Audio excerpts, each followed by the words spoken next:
tries to escape, Bush cracks his head against the plane. His parachute catches. Bush narrowly survives. He's adrift alone in the shark-infested Pacific Ocean for more than 3 hours. Until a Navy submarine.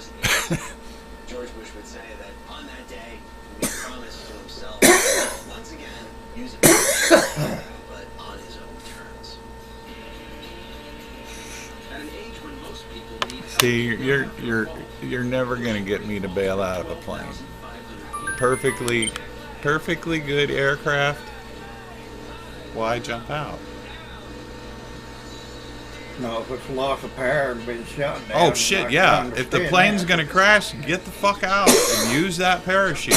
Yeah, well, you jump before or not. Exactly. You'll learn how. When you go to jump, make sure your hands are on them puller cords. That's right.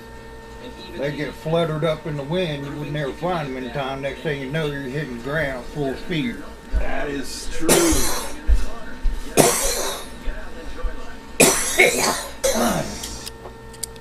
Wasn't it the Battle of Wake Island?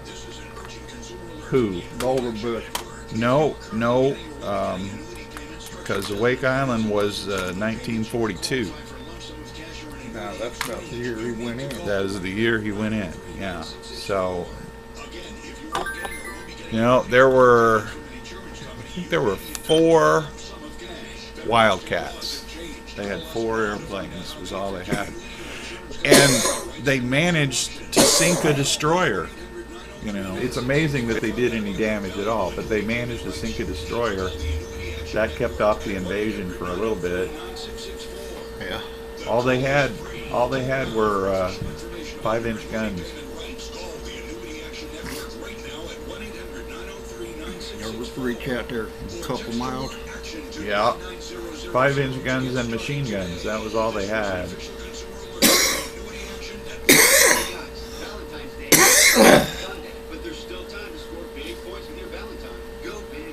No, when I was over there in Germany, I remember talking about the fucking 8-inch guns. Yeah. Fucking somebody mentioned a 16-inch gun. 16-inch gun, that gotta be one badass motherfucker. Battleships. That's what battleships have in their main turrets. Big old 16-inch guns. They'll reach out there a few miles. 20, 25 miles. Yeah. Yeah.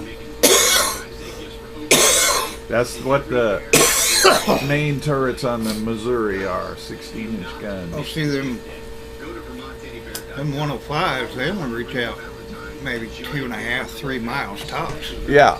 No, And then they fall toward the ground. That's what they're for.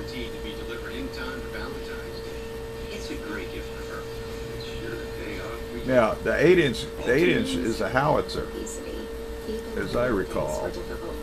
It's the big, well, it's like the long tom, which I think is a 122 or something. But it's a howitzer version. I've seen the 155 howitzers. Yes. Yes, You know what I always wondered, what was the difference between the howitzer and the 8-inch guns? They're both kind of cannon-type weapons. Yeah, a howitser's for indirect fire, and the other is for direct fire. Shooting straight at your target. And the guns are usually rifled. The howitzers throw up and down, and the others shoot straight at. The other one's spinning, going straight on. Right. Yeah, the 5-inch gun, that's a direct fire and then weapon. That smooth bore, that 120 smooth bore like they have on that M1A1 Abrams. Yeah. That freaking bore comes out tumbling end over end. Right.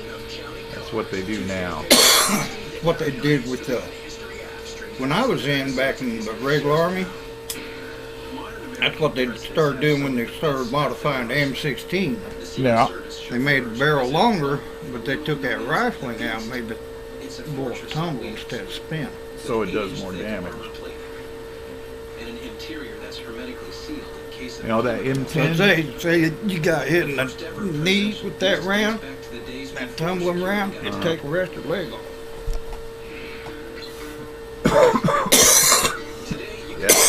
You're talking 5.56, Yes. equal to about 223. Sunshine Special.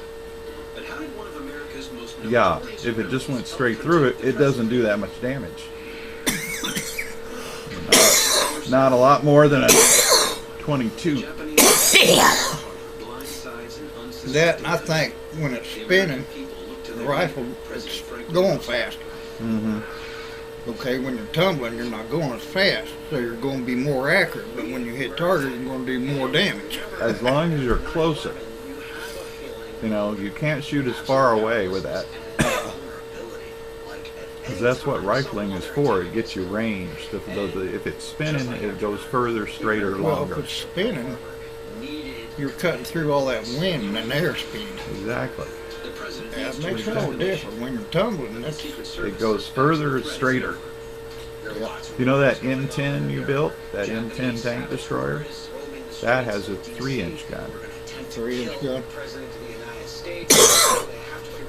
See, I never did understand exactly how they broke that down. Well, see, and they call call it it an 8-inch gun. How many millimeters is that around, and how far exactly. will Well, it the shoot? 3-inch gun on the M10 they call a 76 millimeter, but they have another gun that was a 76 millimeter actually designed. The 3-inch gun on the M10 was taken from that used to be towed anti-tank guns.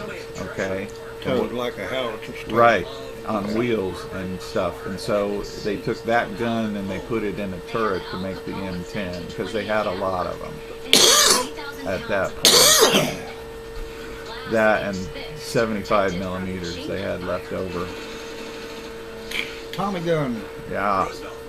Thompson submachine gun. BAR. British assault rifle. There you go. Famous weapon of John Dillon or Bonnie and Clyde. Yeah. Al Capone. Clyde sawed the barrels Oh, off of his. That Elliot Ness that took down Al Capone. Yeah. One of his relatives works on one of them gold crews on Gold Rush. Oh yeah. Yep. Capone's armored car. I'm not surprised. I saw a promo for that the other day because I was at Warren's, and he watches, Discovery and all those channels I don't watch. When Roosevelt talks about December 7th, 1941, it's famously a date that will live in infamy. And almost in one Yesterday, December 7th, 1941, But after the a scramble, date safe way which to will move live the in Secret infamy. Service learns its lesson. They pimp FDR's ride with defensive features they copy from Capone's armored car. And the Sunshine Special is born. All right.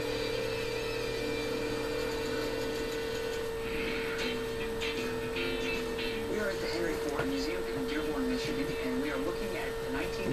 Yeah, the law in 1941 was you couldn't spend more than $700 on a car for the president. You see here, it's also fitted with clear traffic. Yeah, but back during Depression, shit. Running boards. Yeah, 500 to 1,000 you bucks could was get a a set decent price on a brand new car. You could get a decent car for $700, but you couldn't get one with armor plating Right. and all that shit that you need to protect the president. Around the car, they also put self-sealing tires. That's why you had to borrow Al Capone's car. There's also The most vulnerable part for firearms. of any vehicle is the belly. That's right. Exactly so. Features mean the car weighs If you ain't got armor on your belly, you're gonna be eating a landmine. Yep. Surprisingly, the next presidential vehicle had the Sunshine But Special then it's the not equipped thinnest. with any kind of bulletproof armor. It wasn't until President Kennedy was assassinated in 1963 that Compromise. all presidential limousines from that point forward would be bulletproof and fully armored. And from that point on, they've basically been tanks on wheels. Still working. I can't believe that. Sunshine Special protects for the remainder of his time in office. It becomes a prototype for the fleet of bad vehicles and gadgets the Secret Service uses to keep modern presidents safe. Come up with all these automobiles It's a used by security measure that's presidents. ahead of its time. Think about what they used before the automobile became a wrap. A future president will What kind of horse, what kind of buggy. in a life or death situation. Grant used to just get out and walk around And Washington. How many of them freaking walked from one spot to the other? That's right. You know what I'm saying? And what better test That's me. than a Motherfucker said, how you gonna get out here, man? I'll fucking walk, dude. I'll hitchhike. I don't give a fuck. I've been all around this country on my feet. Shanks mares. See, when it snows and freezes, I got my freaking Carhartts. There you go. My Carhartts, my hoodie, and my, of course, some good boots to keep my feet dry and warm. Well, it's good for 50,000 years or more. And you know what? I go through ice storm with the coveralls I wear that I have at home. Oh, yeah. Go through a couple ice storms with it. information regarding the U.S. government's home affordable My sister just moved out to Colorado not too long back. Yeah. She sent them to me one year for Christmas present. Well, that was sweet. Oh wow, right on. She did And you're it. still I said, using yeah. them, too. But there are so many of you who could be Well, I told her here not too long ago. I said, "Remember them Loans is here to help you save Carhartts you got me?" Why Quicken Loans? Yeah, Home loan experts at Quicken Loans from my birthday about 10 years ago or so. will work with Yeah. you to understand Well, your I specific still got those. I circumstances still use them. and They still strive to fit. find the financial solution Oh, good. See there? Money well spent. I said that money well spent. Sis, safe. to make sure that it's both simple and easy. They work real good. I said, that big guy. I expect that coat to last Oh, me yeah. the rest of my life. Oh yeah. She said they working all right. They keep you warm enough. I said, oh yeah. You remember them last two ice storms we had to come through Kansas City and knocked everything out, knocked down trees and power lines and everything. Yeah, that real bad. I said, yep. I walked from Central Avenue and 18th Street all the way out to Kansas Avenue and K32 every day for work. Walked right through that ice storm. I got to work. The boss said, "What the heck you do? How'd you get here?" Man, I walked. I hitchhiked. See, I know it's snowing bad weather out, but by God, vehicles can't go going. At least I've got my feet. I can leave early enough. I can get to work on time. That's right. I've got clothing where I can bundle up and stay warm and dry. And you had a job. And you I got had a job to and it. I had to be there on time, so I walked it. They said, "Man, you got more balls than what I've got." Uh-huh. Well, you know.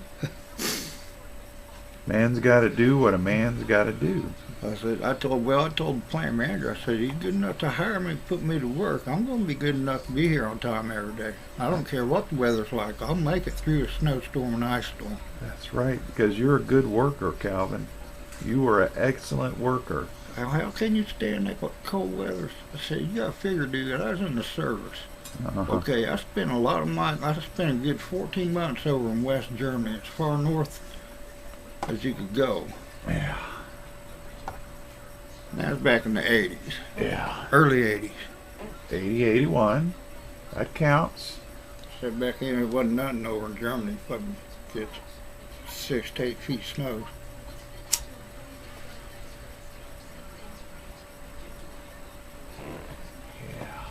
Plus, we were stationed right in the middle of the Black Forest.